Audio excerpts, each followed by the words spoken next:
Welcome to you, my dear students. Good morning, સુપ્રભાતમ, નમસ્તે. ગત વાર્તાલાપમાં આપણે દ્વિતીય વિભક્તિની વિસ્તારપૂર્વક ચર્ચા કરી હતી. આપણે દ્વિતીય વિભક્તિની 3 રીતે મીમાંસા કરી. 1. કર્મકારક વિભક્તિ, 2. કર્મ પ્રવચનીય વિભક્તિ અને 3. ઉપપદ વિભક્તિ. હવે આપણે તૃતીય વિભક્તિની ચર્ચાનો આરંભ કરીએ. તૃતીય વિભક્તિનું પ્રથમ સૂત્ર સ્વતંત્ર કર્તા 1-4-54 છે. અનુવાદ આપણે જોઈએ તો પ્રધાન તે કર્તા. એની વૃત્તિ આપેલી છે. યથાયોગ્ય સ્થાને આપણે ભટ્ટોજી દીક્ષિતે આપેલી વૃત્તિનો ઉપયોગ કરીશું. સૂત્રને સમજીએ તો કર્તાને માટે કર્મણી પ્રયોગમાં અને કરણને માટે તૃતીય વિભક્તિ પ્રયોજાય છે.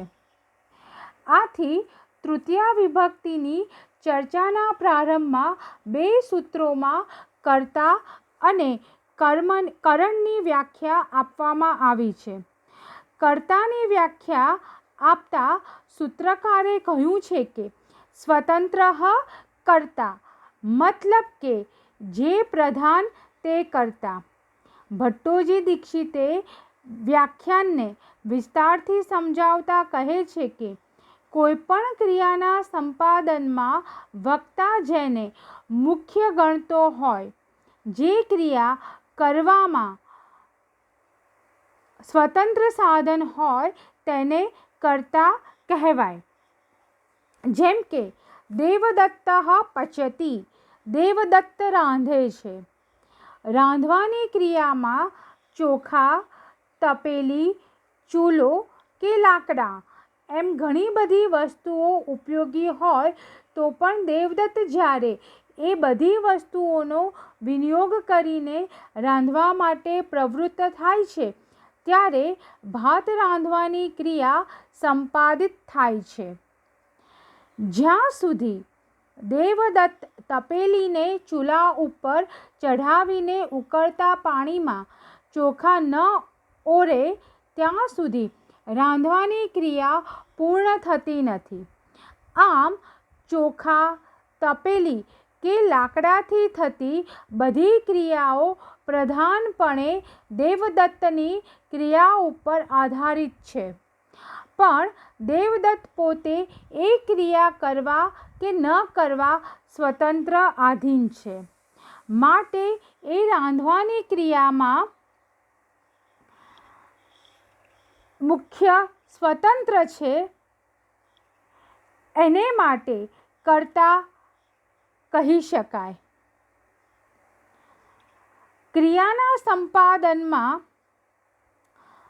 કોણ મુખ્ય છે એનો નિર્ણય કરવાનું કામ ઘણીવાર પરિસ્થિતિ પ્રાપ્ત હોય છે. રાંધનાર વ્યક્તિનો વાક્યમાં ઉલ્લેખ હોય અને વક્તા તપેલીને જો પ્રાધાન્ય આપવા માંગતો હોય તો સ્થાલીમ પચતી, તપેલી રાંધે છે એમ પણ બોલી શકાય. કારણ કે આ વાક્ય પ્રયોગમાં વક્તાને મન રાંધણ ક્રિયામાં તપેલી પ્રધાન છે અને માટે એની કર્તા સંજ્ઞા છે. વ્યક્તિગત રીતે ચોખાને ધારણ કરવાની બાબતમાં તપેલી સ્વતંત્ર છે અને માટે તેની કર્તા સંજ્ઞા થઈ શકે.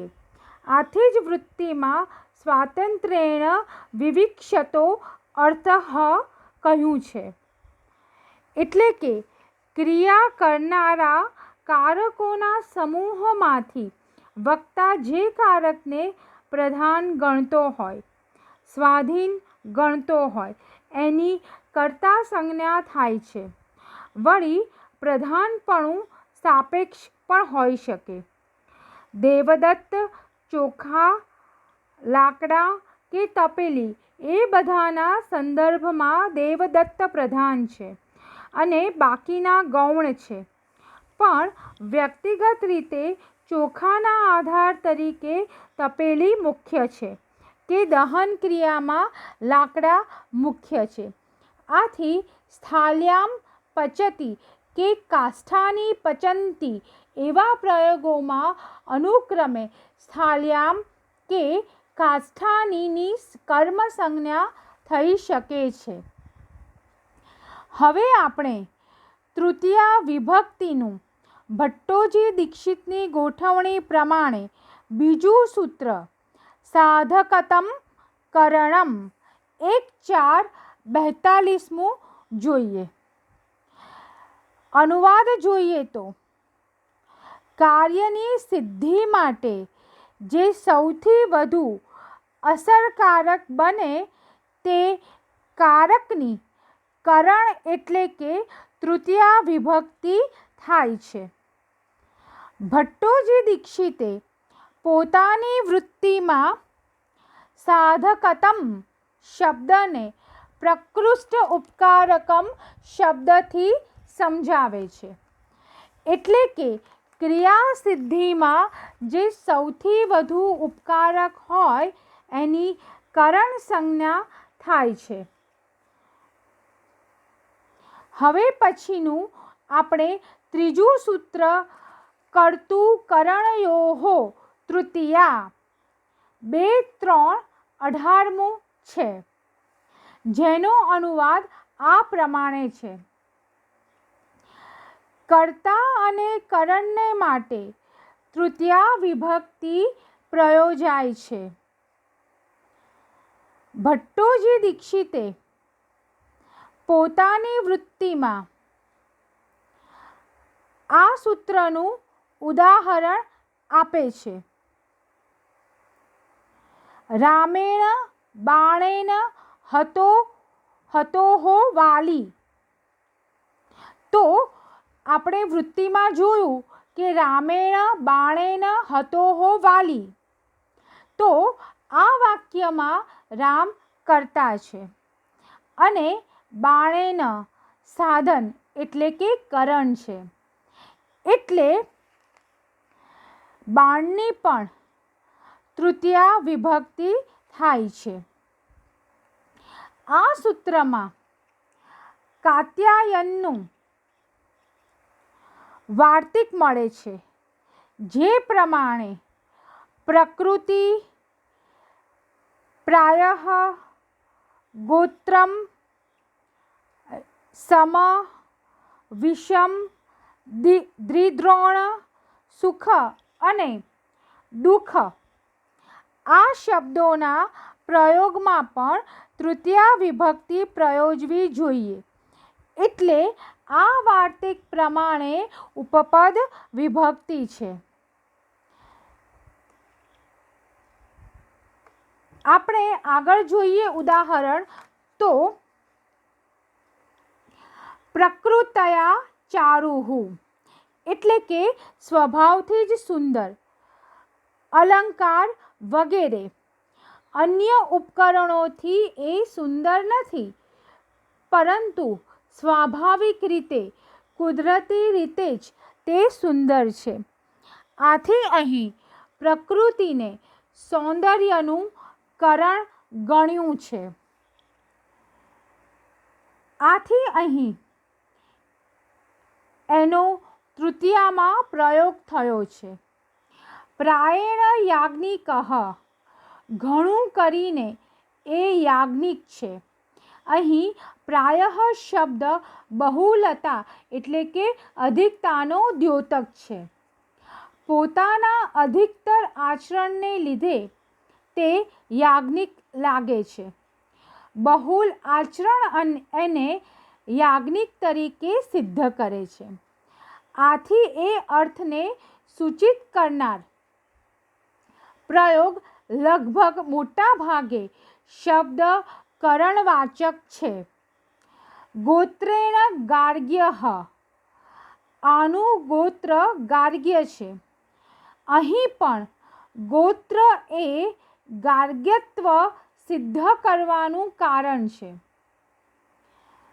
સમય નૈતિ તે સરખા માર્ગેથી જાય છે, અથવા તો વિષમેણૈતિ તે ખરબચડા માર્ગે જાય છે.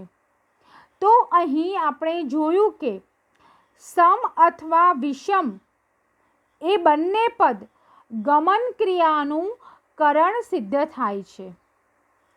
સમેન અથવા વિષમેણ એમ બંને ક્રિયા વિશેષણ છે. દ્વિદ્રોણેન ધાન્યમ ક્રિણાતિ. અહીં દ્વિદ્રોણનો અર્થ થાય છે બે દ્રોણના ભાવે. બે દ્રોણના ભાવ જેટલો ભાવ ચૂકવીને એ અનાજ ખરીદે છે.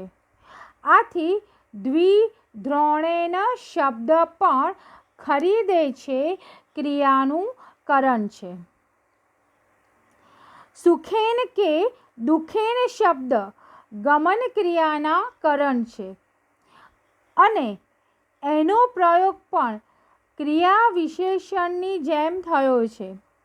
વાર્તિકમાં આવતા ઇત્યાદિ વગેરે વગેરે શબ્દો દ્વારા નામના સુતીક્ષ્ણ ચરિતેન દાંતઃ જેવા ઉદાહરણો તરફ નિર્દેશ છે. ઉદાહરણોથી એટલી બાબત સ્પષ્ટ થાય છે કે જ્યાં પ્રકૃતિ વગેરે શબ્દોનો પ્રયોગ ક્રિયા વિશેષણની જેમ થાય છે ત્યાં તૃતીયા વિભક્તિ પ્રયોજાય છે. હવે આગળનું સૂત્ર આપણે જોઈએ તો તૃતીયા વિભક્તિનું ચોથું સૂત્ર છે દિવહ કર્મ ચ. 1-4-43 જોઈએ તો આ સૂત્ર પ્રમાણે દેવધાતુ જુગાર રમવો એ ક્રિયાપદની સાથે જે સૌથી ઉપકારક હોય તેની તૃતીયા વિભક્તિ થાય છે અને આ સૂત્રમાં ચ શબ્દ છે એટલે વિકલ્પે તૃતીયા વિભક્તિ થાય છે. એટલે કે સાથે બીજી વિભક્તિ પણ થાય છે. આપણે આગળ જે વૃત્તિ જોઈ એમાં ભટ્ટોજી દીક્ષિત વૃત્તિમાં અક્ષાન વા દિવ્યતિ એટલે કે પાસાને એ જુગારથી રમે છે. આપણે જોઈએ તો અક્ષૈહિ અક્ષાન વા દિવ્યતિ પાસાને કે પાસાથી જુગટું રમે છે. તો દીવધાતુનો અર્થ થાય છે જુગટું રમવું. આ સૂત્રમાં સાધકતમ કરણમ એ 1-4-45 સૂત્રના સાધકતમ શબ્દની અનુવૃત્તિ છે. દીવધાતુ જુગટું રમવું એ ક્રિયાની સિદ્ધિમાં જે શબ્દ સૌથી વધારે સાધક બને છે તેની કર્મ સંજ્ઞા થાય છે અને કર્મને માટે દ્વિતીયા પ્રયોજાય છે. અક્ષાન દિવ્યતિ માં અક્ષૈહિ એટલે કે પાસા એ મુખ્ય સાધન છે અને માટે એની કર્મ સંજ્ઞા થઈ દ્વિતીયાનો પ્રયોગ થયો છે.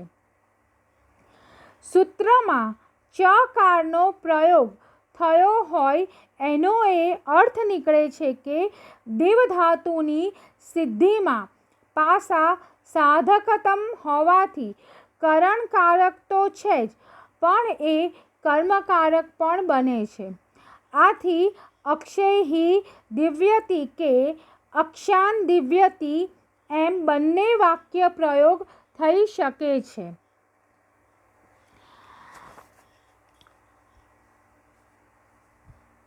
હવે આપણે તૃતીયા વિભક્તિનું પાંચમું સૂત્ર અપવર્ગે તૃતીયા 2, 3, 6 ને આપણે જોઈએ.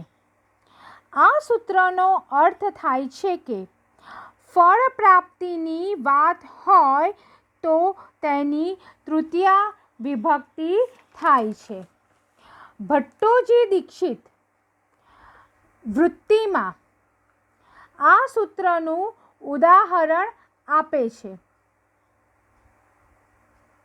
ક્રોશેન અનુવાકઃ અધીતઃ, જે તમે વૃત્તિમાં પણ જોઈ શકો છો. તો એને સમજાવતા કહે છે કે ક્રોશેન અનુવાકઃ અધીતઃ એટલે કે એક કોષ એ રસ્તાનું માપ છે. કોષ એટલે રસ્તાનું માપ. એક કોષમાં અનુવાક ભણી લીધો. તો હવે પછીના વ્યાખ્યાનમાં આપણે તૃતીયા વિભક્તિના બીજા સૂત્રોની ચર્ચા કરીશું. આપ સૌને શુભેચ્છાઓ. Stay home, stay safe and take care.